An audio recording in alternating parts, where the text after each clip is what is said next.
આપણી ગુજરાતી કહેવતો પણ ગજબની કમાલ કરી જાય છે. સદીઓ વીત્યા પછી પણ એ કહેવતો બિલકુલ આજના પ્રસંગોપાત હોય તેવું આપણને અહેસાસ કરાવે છે. પુત્રના લક્ષણ પારણામાંથી, વહુના લક્ષણ બારણામાંથી, પણ હવે એમાં થોડુંક અપગ્રેડ કરવી પડે તેમ છે કે વરસાદના આગમનથી જ આપણી વ્યવસ્થાની પોલ બધી ખ્યાલ આવી જાય છે. એટલે વરસાદની આગમન એ આપણને ઘણી રીતે ચોંકાવી જનારું હોય છે, આપણી આંખો ખોલનારું હોય છે. સુરતમાં પહેલી ધારનો વરસાદ પડ્યો, મુસળધાર વરસાદ પડ્યો, 4 ઇંચ વરસાદ પડ્યો અને સુરતના ઘણા બધા વિસ્તારો પાણીમાં ગરકાવ થઈ ગયા. પ્રી મોન્સૂન પ્લાનના નામે કરોડો રૂપિયાના બજેટો ફળવાય છે, કામગીરી થાય છે, ક્યાંક નથી થતી, ક્યાંક પૂરો અભ્યાસ વગરની કામગીરી થતી હોય એવું દેખાય છે. થાગડ થીંગડ કરીને ગમે તેમ કરીને પ્લાન ઊભો કરી દેવાય છે, પરંતુ છેવટે પ્રજાના ટેક્સના પૈસા પાણીમાં ગટરમાં જતા રહે છે.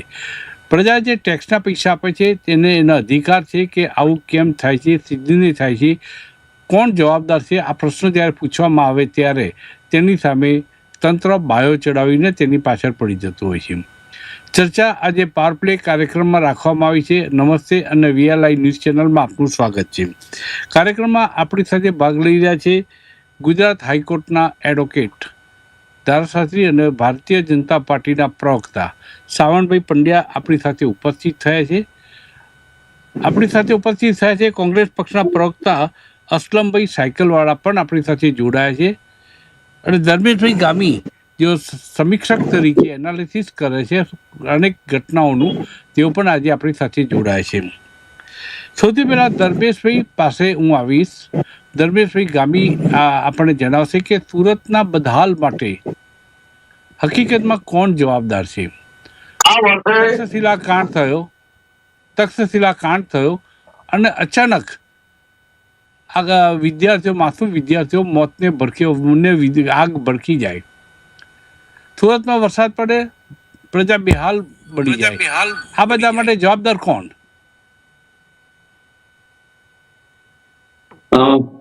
ત્રિવેદી સાહેબ, ખૂબ અણીવારો પ્રશ્ન છે અને સાચો પ્રશ્ન છે. જે સાચી રીતે પ્રજામાં જવો જોઈએ, પ્રજાને પણ ખબર છે. જે પણ તંત્ર સંચાલન કરતું હોય, જેની જવાબદારી હોય, તેમની નિશ્ચિત જવાબદારી હોય છે. પરંતુ તંત્ર જ્યારે કોઈ ઘટના બને છે ત્યારે આંખ ઊંચા કરે છે અને એને આકસ્મિક અથવા તો એ બીજી રીતે ખપાવી દે છે. તો આપ જુઓ, જે તક્ષશિલા થયું અથવા તો કોઈ બ્રિજની દુર્ઘટનાઓ થાય છે, અન્ય કોઈ બાબતો થાય છે, રોડમાં ભૂવા પડી જાય છે, પ્રી મોન્સૂનના નામે જે રીતનું ફંડ ફાળવવામાં આવે છે, વરસાદ આવવાના 15 દિવસથી કામ બંધ કરી દેવાની સૂચનાઓ હોય છે, તેમ છતાં અમુક કામ આજ દિવસ સુધી થઈ રહ્યા છે.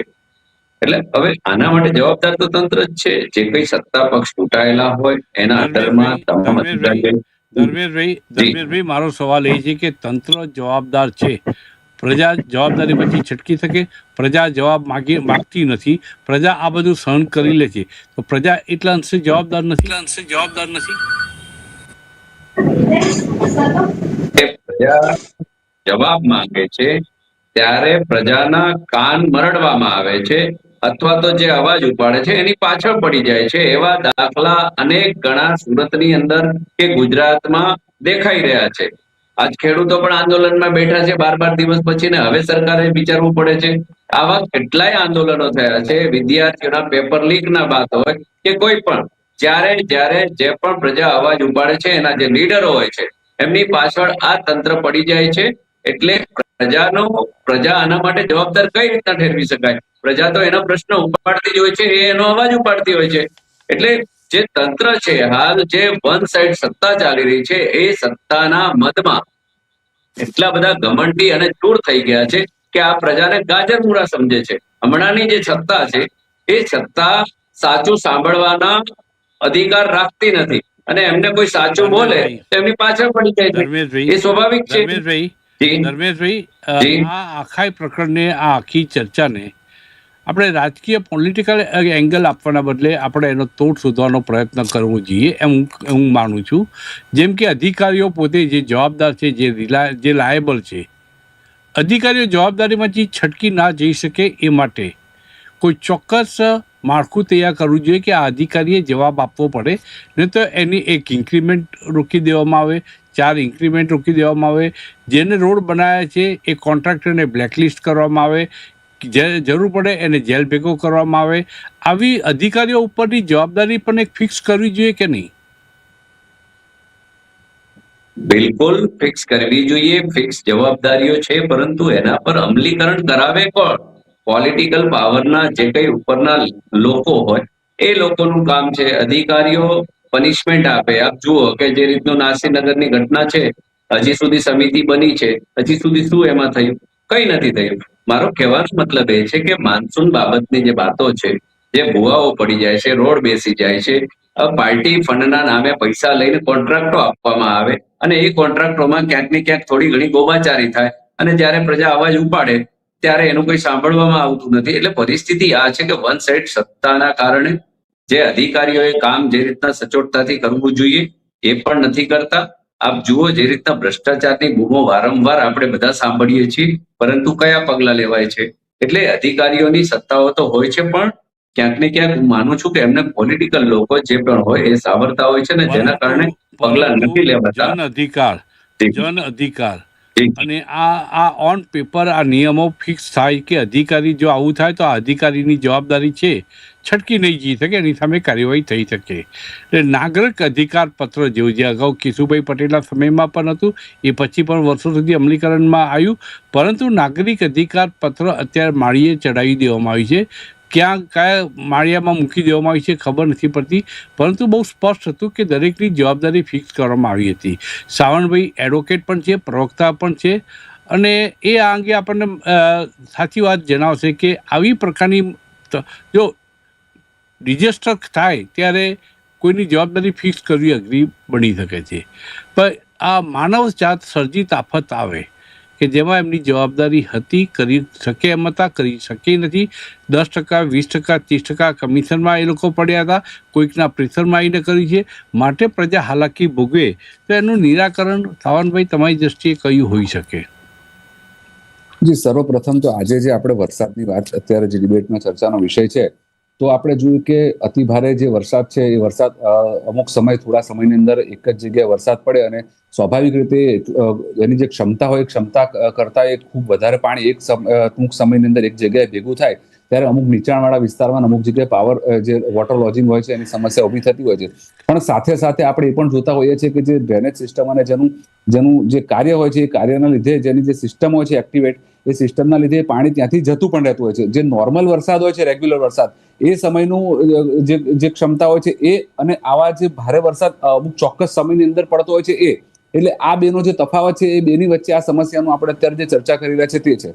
સાથે સાથે જોઈએ તો અમુક વિસ્તારની અંદર ખાસ કરીને આ સમસ્યા, જેમ કે નીચાણવાળા વિસ્તારો ખાસ કરીને ત્યાં આવી સમસ્યાઓ થઈ શકતી હોય છે.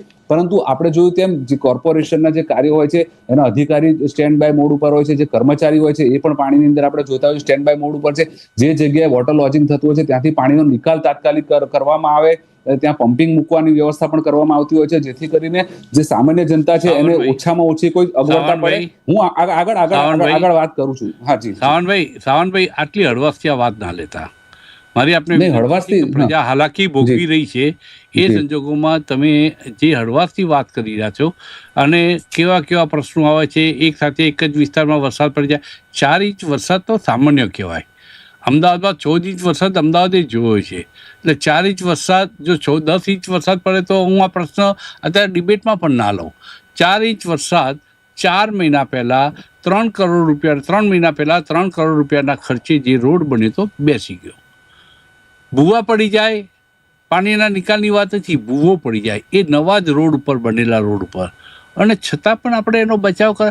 તમે બચાવ પક્ષના વકીલ ના બનતા, આપણે એડવોકેટ છો, વાત બરાબર છે, પરંતુ તમે તમારી પાસેથી અપેક્ષા સાવનભાઈ પાસેથી હોય અત્યારે હું અત્યારે એ વાત કરું છું કે આમાં અત્યારે જે વિષય બન્યો છે કે જે જગ્યાએ ભૂવો પડ્યો છે, કે જે માટી બેસી ગઈ છે, કે રોડ બેસી ગયો છે, વસ્તુ એ છે કે અત્યારે ત્યાં પાણીનો ભરાવ આવ્યો અને પાણીના ભરાવના કારણે આ સમસ્યા થઈ એ અત્યારે આપણને ખ્યાલ છે.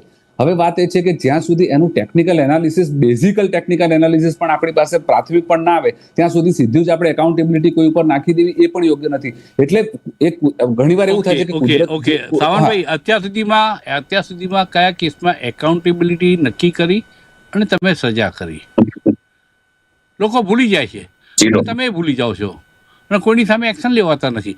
તમે આન્સરેબલ કોઈને બનાવીને જેલ ભેગો કર્યો હોય કોઈ અધિકારીને, એવો મને એક જ દાખલો જોઈએ છે.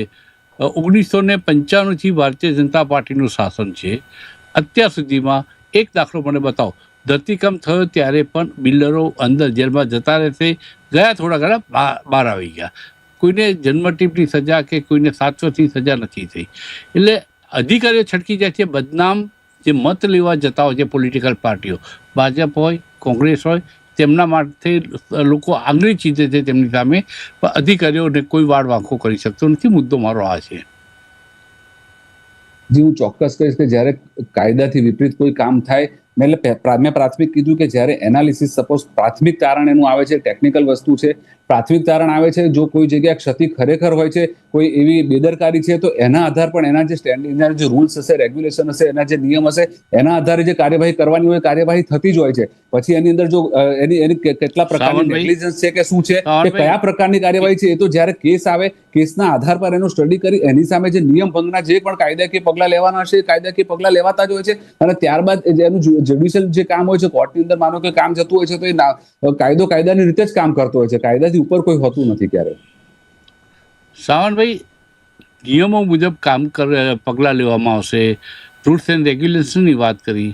મને એવા અધિકારીઓને સજા કરાવી શકે, કામગીરીમાં બેદરકારી બતાવી હોય અને સાબિત થાય, ચલો પાણી ઓસરી ગયા, મહિનો વીતી ગયો, કેટલા સમયમાં એનો અહેવાલ તૈયાર થાય, અને શું રૂલ્સ એન્ડ રેગ્યુલેશન છે, નિયમો જેમાં અધિકારી ઉપર તમે તવાઈ લઈ શકો, મારે એ જાણવા છે. કોઈ છે જ નહીં. નિયમ મુજબ પગલાં લેવા માટે પહેલા નિયમ ઘડવા પડે.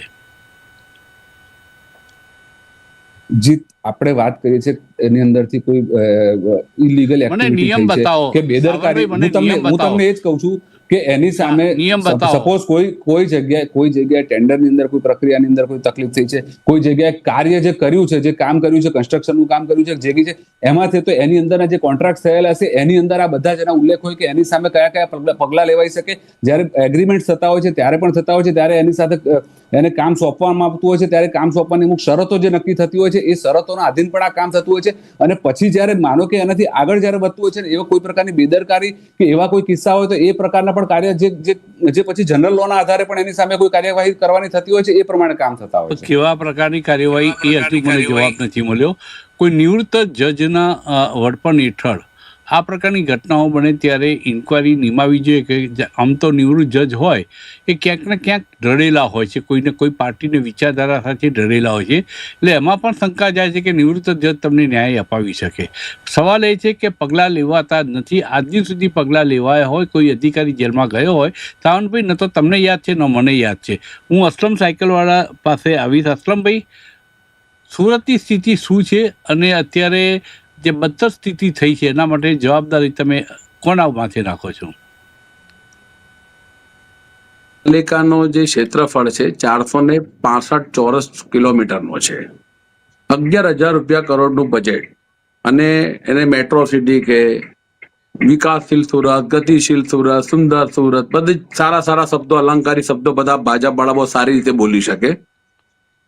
આ ચોમાસાનું પ્રથમ વરસાદ માત્ર 4 ઇંચ તમે કહો છો સાહેબ, એ પણ તૂટક પડ્યો, સળંગ નહીં પડ્યો. રાતના 12 વાગ્યાથી વરસાદ ચાલુ થયો, બપોરે 12 વાગ્યા સુધી પડ્યો, તૂટક પડ્યો, સળંગ નથી પડ્યો. જે દિવસે આ શહેરમાં 5 ઇંચ સળંગ વરસાદ પડશે ને, તો મારું સુરત 80% તળાવ જેવું થઈ જશે, સરોવરમાં આવી જશે આખું સુરત. તમને એમ લાગશે કે કોઈ લેક સિટીમાં પહોંચી ગયા છે. આ એકદમ નવી વાસ્તવિકતા છે. એનું મૂળ કારણ એ છે કે સાવનભાઈ પંડ્યા સાહેબ બેઠા છે 2000, હું વધારે લાંબુ નથી જતો 95 સુધી, 2022 થી આ 2026, 5 જ વર્ષ, દર વર્ષે ચોમાસામાં સ્થિતિ ઉભી થાય છે. આજ દિન સુધી કોઈ ઇજારદારને બ્લેક લિસ્ટ કર્યા હોય ચોમાસાની નબળી કામગીરીને કારણે, એ કોઈ રેકોર્ડ હોય તો મને બતાવે. કોઈ અધિકારીની ઉપર શોકઅપ નોટિસ આપી હોય, સસ્પેન્ડ કરવાની તો વાત દૂર રહી, તો મને એક દાખલો બતાવે. કે નથી કરતા એનું કારણ કહું. જે ઇજારદાર છે એ ભારતીય જનતા પાર્ટીનો ધંધાની વ્યક્તિ છે, એના નજીકનો કોઈના કોઈ નેતાનો સગા હોય કે એનો રિલેશનમાં એનો મિત્ર હોય કે એના થ્રુ એને કામ મળ્યું હોય અને કામમાં એની ટકાવારી ફિક્સ હોય, એટલે એના પર આ લોકોની નૈતિકતા જ નથી કે કોઈ એક્શન લઈ શકે, કાર્યવાહી કરી શકે. જે અધિકારી છે મહાનગરપાલિકામાં કોઈ ડેપ્યુટી ઇજનેર અત્યારે હોય, એક્ઝિક્યુટિવ ઇજનેર બનવાનું હોય તો ભાવ ચાલે 30 લાખથી 50 લાખ રૂપિયા, એડિશનલ સિટી ચેરમેન હોય તો 40 લાખથી 50 લાખ રૂપિયા. આ રેટ છે. ડેપ્યુટી કમિશનર બનવું હોય તો આ રેટ છે. તમે પૈસા લો પાર્ટી ફંડના નામે અધિકારી પાસે, તમારી નૈતિકતા જ નથી કે તમે એને દબાઈ શકો, બોલી શકો, કઈ કરી નહીં શકો. તમે ક્યારે નહીં કર, તમે અધિકારીઓના ગુલામ થઈ જાઓ છો, કારણ કે તમે રૂપિયા લઈને નોકરી પર પ્રમોશન આપો છો. જે સમયે સુરત મહાનગરપાલિકામાં સંનિષ્ઠ અધિકારીઓ હતા, હું બહુ દાવા સાથે કહું છું પ્રતિનિધિ સાહેબ, આ નથી એક્શન લેતા. આ માત્ર 4 ઇંચ વરસાદમાં આ શહેરને તરબોળ કરનારા આ ભ્રષ્ટ ભાજપ શાસકો ને ભ્રષ્ટ અધિકારીઓ આ સંપૂર્ણપણે જવાબદાર છે. ને એકબીજાના મેળા પીપળામાં ભ્રષ્ટાચાર સિવાય બીજું કઈ કર્યા જ નથી. કોઈ અધિકારી, હું તો ચેલેન્જ કહું, એ છેલ્લા 5 વર્ષમાં કેટલા પણ કાર્યપાલક એક્ઝિક્યુટિવ ઇન્જિનિયર બન્યા એનું જાહેરમાં નાર્કો ટેસ્ટ કરાવો કે તો ભારતીય જનતા પાર્ટીના નેતાને કેટલા રૂપિયા આપીને બન્યો છે. દૂધ ને પાણીનું પાણી થઈ જાય. અસલમભાઈ, કોંગ્રેસ વિપક્ષમાં બેસે તો કોંગ્રેસના વિપક્ષી નેતાઓની પણ એક જવાબદારી ફિક્સ હોય છે, પરંતુ મોટાભાગે સત્તાધારી પક્ષ સાથે હાથ મિલાવી દેતા હોય છે. કોંગ્રેસના સમયમાં કોંગ્રેસના એક નેતા હમણાં થોડા સમય પહેલાં ઝારખંડમાં પકડાયા, કરોડો રૂપિયાની કેશ, એક રૂમ ભરાઈ જાય એટલી કેશ એના ઘરમાંથી મળી, ફંડ લીધા વિના. દરેક પોલિટિકલ પાર્ટી એની પાર્ટી ચલાવવા માટે ફંડ લેતી હોય છે. માત્ર ભાજપ જ લે છે એવું નથી, કોંગ્રેસના નેતાઓ પણ એ ફંડ લેતા હોય છે. એટલે સવાલ, ત્રિવેદી સાહેબ, એની એક મર્યાદા હોય. આ તો અહીંયા કોઈ મર્યાદા જ નથી. મર્યાદા કહેશો કેટલી? કોઈ દૂધના દોયલાની હોય, ચલો તમારી વાત સાથે હું સહમત, પણ અહીંયા તો બધું ધોળાઈ નાખ્યું છે, અનલિમિટેડ, કોઈ લિમિટ નહીં એની. હું તો આપને કહું છું કે ભારતીય જનતા પાર્ટીના નેતાઓમાં નૈતિકતા હોય તો આ જેટલા કાર્યપાલક ઇજનેર છેલ્લા 5 વર્ષમાં બનાવ્યા એનું નાર્કો ટેસ્ટ કરાવે જાહેરમાં કે ભાજપને કેટલા રૂપિયા આપીને તો કાર્યપાલક ઇજનેર બન્યો છે. દૂધ પાણીનું પાણી થઈ જાય ત્રિવેદી સાહેબ, અને નથી એક્શન લેતા. એનું કારણ આ છે, રૂપિયા આપીને તમે રૂપિયાથી દબાયેલા છો, તમે કયા મોડે એના પર એક્શન લેવા જાઓ?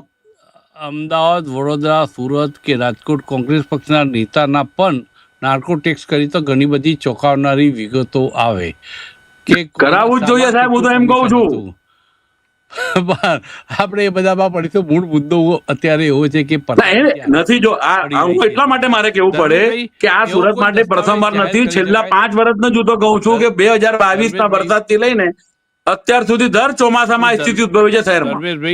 ધર્મેશભાઈ પાસે આવું છું. ધર્મેશભાઈ, એવું કરી શકાય કે નાગરિક અધિકાર પત્ર જેમ અગાઉ હતો અમલમાં, એવું કોઈ જાહેર કરી શકાય કે જો આ પ્રી મોન્સૂન પ્લાન તમે બનાવો છો, આટલા રૂપિયાનું બજેટ ફાળવીએ છીએ, વધારે જોઈએ તો વધારે પણ ફાળવીએ છીએ, પણ પછી કોઈ જગ્યાએ ભૂવો પડે, કોઈ જગ્યાએ પાણી ભરાયેલા, એટલે જે સાવનભાઈની વાત સાચી છે કે એક જ સાથે જો વરસાદ તૂટી પડે તો એનો નિકાલ થવામાં થોડો સમય લાગે, પણ કલાક 2 કલાકમાં એ પાણી નીકળી જતા હોય છે.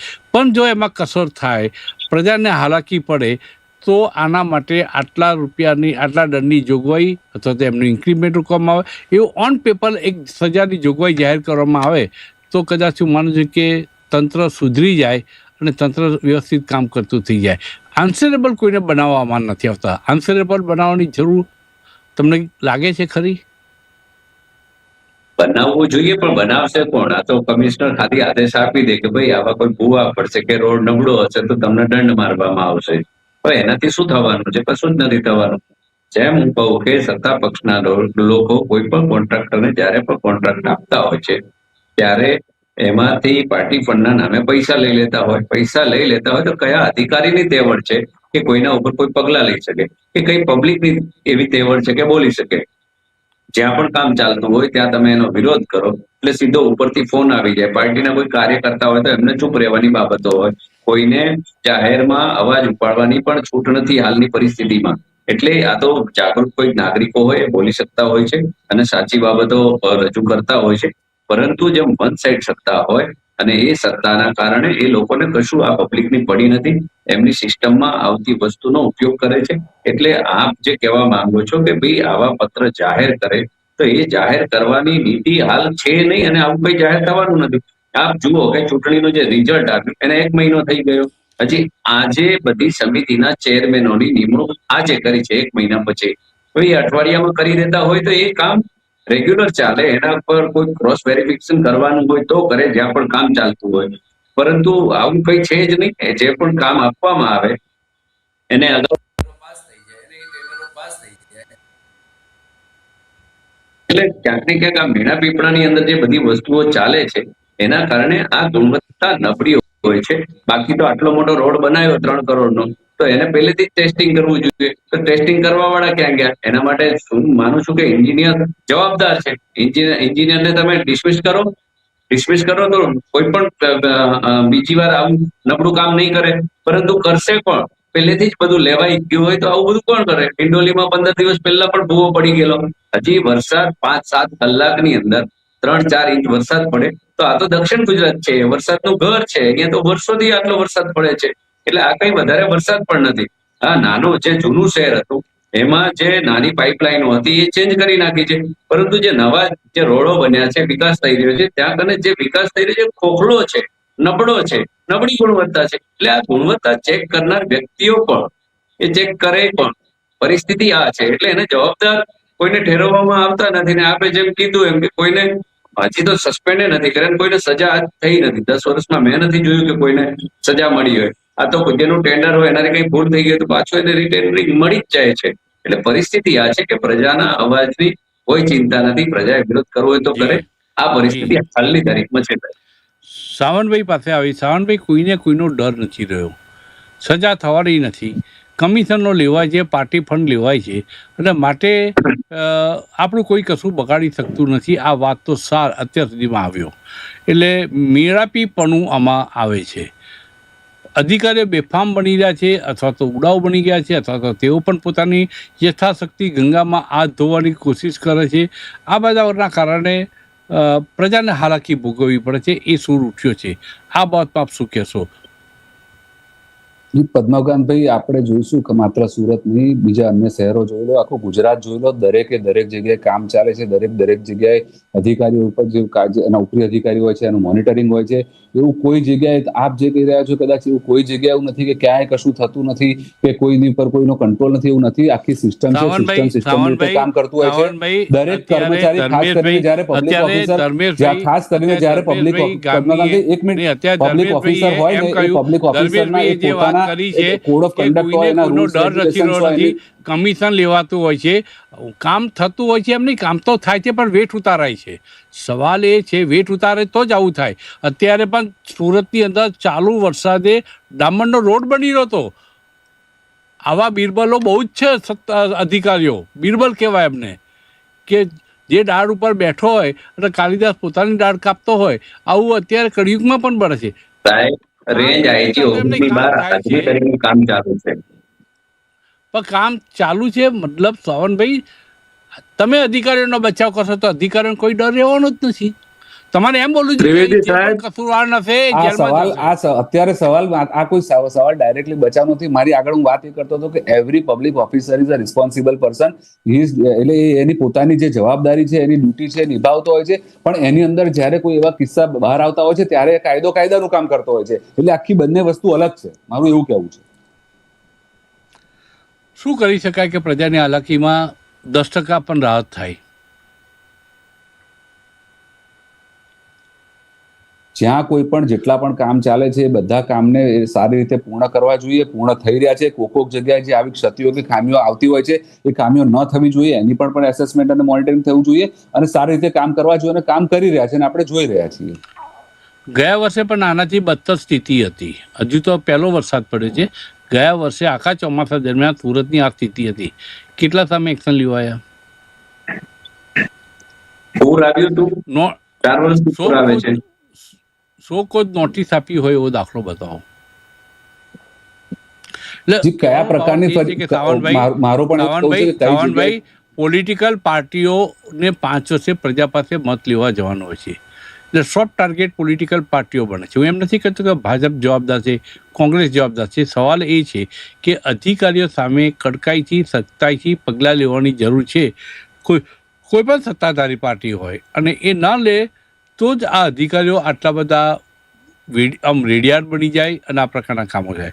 અસલમભાઈ, આવી બેદરકારી બતાવે એ અધિકારીઓ સામે તમે એક શ્વેતપત્ર બહાર પાડવું જોઈએ કે આટલા પગલાં લેવા જોઈએ આટલા અધિકારીઓ સાથે, અને અત્યારે સુરતમાં આટલી જગ્યાએ આવી પરિસ્થિતિ સર્જાઈ છે, એનો જવાબદાર જે એન્જિનિયર પગલાં લો. જો સત્ય હંમેશા કડવો હોય છે, સત્ય હંમેશા કડવો હોય છે.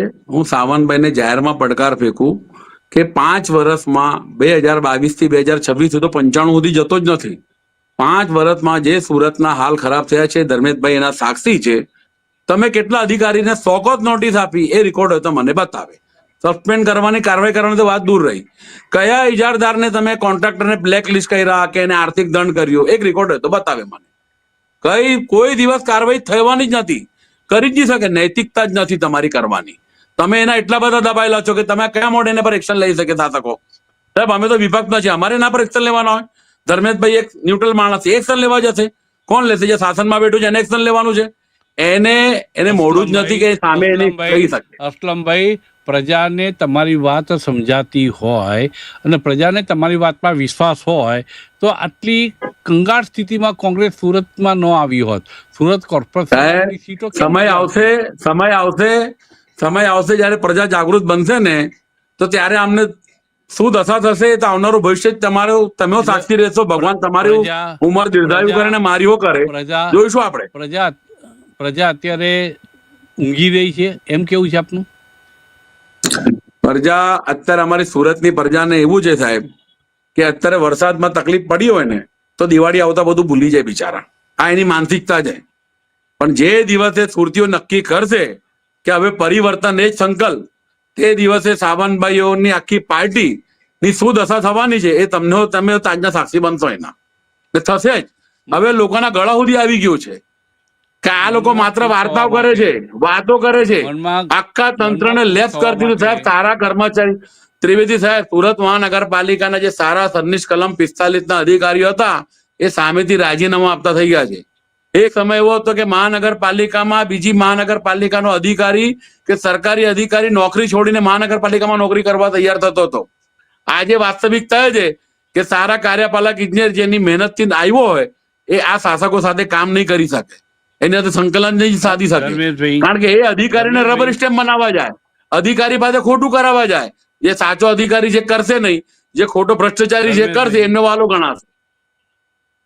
એમને પૂછો 5 વર્ષમાં કેટલા અધિકારીઓ રાજીનામા આપ્યા, કેમ વય નિવૃત્તિ અને માનભેર ના લીધી?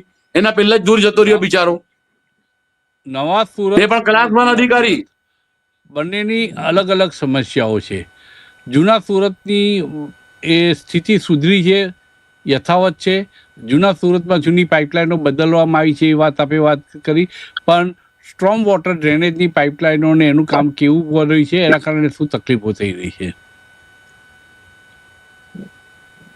જી, જે જૂનું સુરત હતું એ સ્વાભાવિક છે કે એ ઘણા વર્ષો થઈ ગયા એની પાઇપલાઇન બદલી છે.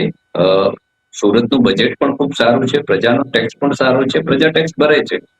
કોન્ક્રીટ જે મજબૂતાઈથી કામ થવું જોઈએ એ કામ નથી થતું. કામ બધી રીતનું થઈ રહ્યું છે પણ કામ ખોખલું થઈ રહ્યું છે, કામ નબળી ગુણવત્તા વાળું થઈ રહ્યું છે. જે પણ કામ થાય તમે જુઓ કે આવાસો બને તો પણ એ 8-10 વર્ષમાં જર્જરિત થઈ જાય. બ્રિજોની અમુક પરિસ્થિતિઓ આપ જુઓ. એટલે જે પણ કામ થાય છે, કચેરીઓના કામ જુઓ, જે પણ કામ થઈ રહ્યા છે એ કામ નબળી ગુણવત્તાના થઈ રહ્યા છે ને નબળી ગુણવત્તાના કામ થઈ રહ્યા એના આખી ચર્ચાનો સારાંશ એ આવે છે કે આન્સરેબલ કોઈને બનાવવા પડશે. અધિકારીઓને છાવરણા બદલે એની સામે કડક હાથે પગલાં લેવા જોઈએ, ઉદાહરણરૂપ દાખલારૂપ પગલાં લેવા જોઈએ. અધિકારીઓ એવું ના માને કે સત્તાધીશોના અમારા પર 4 હાથ છે એટલે અમારો કોઈ વાળ વાંકો કરી શકશે નહીં. ખૂબ કડકાઈથી પગલાં લેવા જોઈએ અને દાખલારૂપ લેવા જોઈએ. ભૂવા પડ્યા છે તો એનો જવાબ લેવામાં આવવો જોઈએ, પાણી ભરાયા છે તો એના માટે પણ જવાબદાર ઠરવો જોઈએ. આવી ઘણી બધી બાબતો આની સાથે સાંકળી રહીએ તો પ્રજાની હાલાકી ઓછી કરી શકાય. ચર્ચાનું અહીં સમાપન કરે છે. આથી આજની વાત પાવર પ્લે કાર્યક્રમમાં. આવતીકાલે એક નવા વિષય સાથે ફરી મળીશું મિત્રો. ત્યાં સુધી રજા આપશો. નમસ્કાર.